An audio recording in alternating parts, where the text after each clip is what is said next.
Le président Al-Assad, la Syrie est ferme par sa résistance et son peuple fera échouer le plan régional visant ce pays, quel que soit le prix.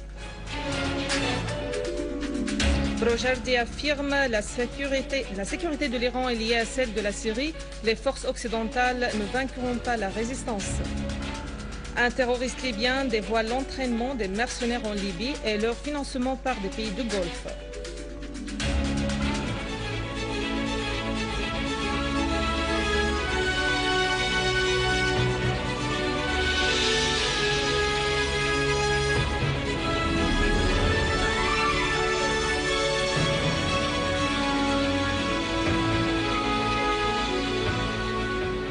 Mesdames et messieurs, bonjour et merci d'être avec nous.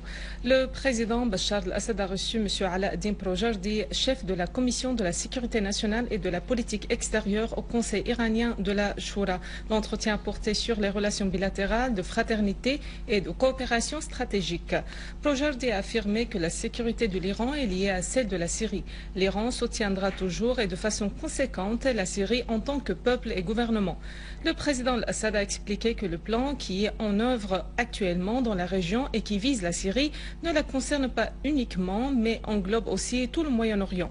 Les forces extérieures visent la Syrie pour dominer toute la région, a-t-il fait noter.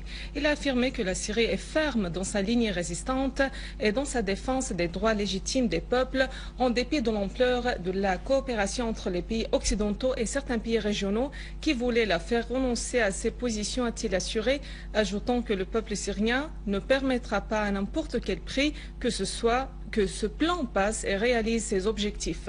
Le chef de la Commission de la sécurité nationale en Iran a pour sa part précisé que son pays a souffert du terrorisme et a réussi à le surmonter. La Syrie est aussi capable de le faire.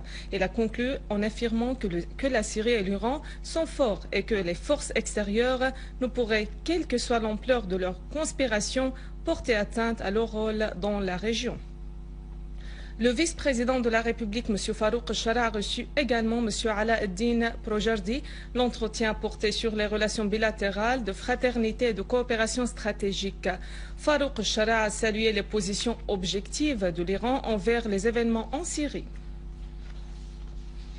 Le ministre des Affaires étrangères et des expatriés, M. Walid al-Muallim, a discuté avec Brojardi de la situation en Syrie et du rôle des forces extérieures hostiles à l'axe de la résistance dans le ciblage de sa sécurité et de sa stabilité. Le ministre de l'Information, M. Omran al-Zoubi, a fait noter que la guerre contre la Syrie comporte une grande part de désinformation médiatique. Au cours de sa rencontre avec Ala ad-Din Brojardi, chef de la Commission de la sécurité nationale iranienne, le ministre de l'Information a apprécié l'objectivité des médias iraniens envers la situation en Syrie.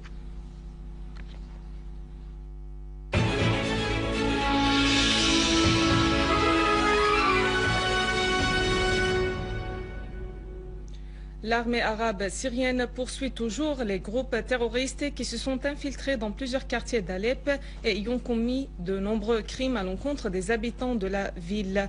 Notre correspondant à Alep a précisé que les quartiers d'Al-Ida'a et Saif ad-Dawla ont retrouvé le calme et la sécurité. L'armée arabe syrienne a mené une opération contre une cache de terroristes dans le quartier Al-Indharat où il y a découvert une importante quantité d'armes et de munitions. Le terroriste libyen Ibrahim Rajab al-Farjani a fait des aveux devant la caméra de la télévision syrienne sur le recrutement, l'enrôlement et l'entraînement de terroristes afin qu'ils soient envoyés combattre en Syrie. Le terroriste al-Farjani a dit qu'il est libyen de la ville de Benghazi, né en 1993. Il a le niveau d'instruction secondaire en Libye. Il a pris contact quelques semaines après les événements en Libye avec des gens à la solde des États-Unis, de la Grande-Bretagne et de la France. Ils ont des liens avec le Conseil transitoire en Libye. Al-Farjani a été enrôlé d'abord dans la brigade dite du 17 février et a reçu une formation de plusieurs semaines. Des mercenaires et spécialistes en armes lourdes ont entraîné cette brigade dans les régions de combat à Ajdabia, Breka et Sirte. Ensuite, les mercenaires ont été transférés dans la région Al-Zantan où des avions de Fargo, Qatari et Émirati leur ont fourni des armes et des véhicules sous la supervision d'officiers du Qatar. Ces nouvelles opérations étaient menées sous le slogan de créer un émirat islamique en Libye.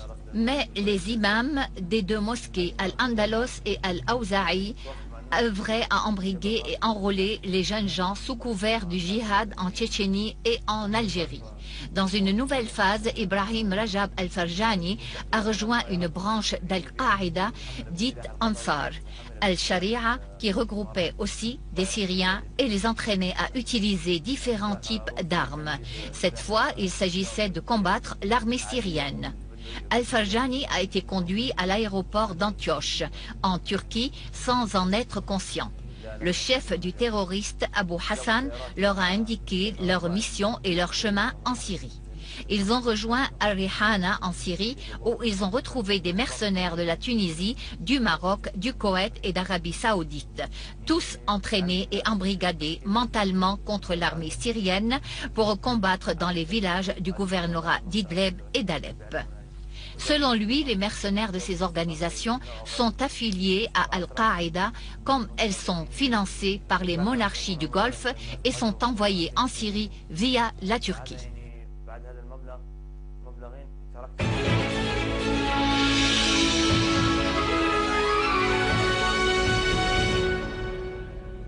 Le calme précaire règne sur Tripoli, capitale du nord du Liban. L'armée libanaise a pris une série de mesures sécuritaires permettant de contrôler la situation aux différents carrefours de la ville ainsi que sur les quartiers qui ont été le théâtre des récentes confrontations.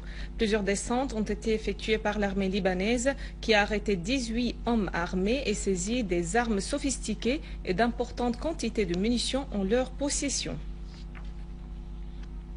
En Afghanistan, 2 soldats de l'OTAN ont été tués près de Kaboul par les tirs d'un soldat afghan. D'autre part, 10 soldats afghans ont été tués dans une attaque menée par les talibans contre leur position à Washir dans le gouvernorat d'Helmand au sud du pays. Voici un rappel des principaux titres. Le président Al-Assad de la Syrie est ferme par sa résistance et son peuple fera échouer le plan régional visant ce pays quel que soit le prix. Aujourd'hui affirme la sécurité de l'Iran est liée à celle de la Syrie. Les forces occidentales ne vaincront pas la résistance. Un terroriste libyen dévoile l'entraînement des mercenaires en Libye et leur financement par des pays du Golfe.